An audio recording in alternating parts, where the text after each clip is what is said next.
بسم اللہ الرحمن الرحیم۔ معزز ناظرین، السلام علیکم ورحمۃ اللہ وبرکاتہ۔ حضرت پیر مہر علی شاہ رحمۃ اللہ علیہ کے بارے میں ایک مشہور واقعہ ہے۔ وہ ایک مرتبہ حج پر تشریف لے گئے۔ وہ تھکے ہوئے تھے۔ حضرت نے عشاء کی نماز کے صرف فرض پڑھے اور سو گئے۔ خواب میں نبی علیہ السلام کا دیدار نصیب ہوا۔ آپ صلی اللہ علیہ وآلہ وسلم نے فرمایا، مہر علی، تو نے فرض پڑھ لیے اور سنتیں نہ پڑھی۔ جب آپ ہماری سنتیں چھوڑ دیں گے تو باقی لوگوں کا کیا حال ہوگا؟ بیدار ہوئے تو حضرت پر گریہ طاری ہو گیا۔ اس کے بعد عشاء کی نماز مکمل کی اور پھر بعد میں اپنی مشہور نعت لکھی۔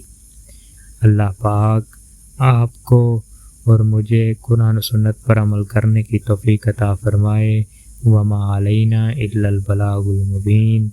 شکریہ۔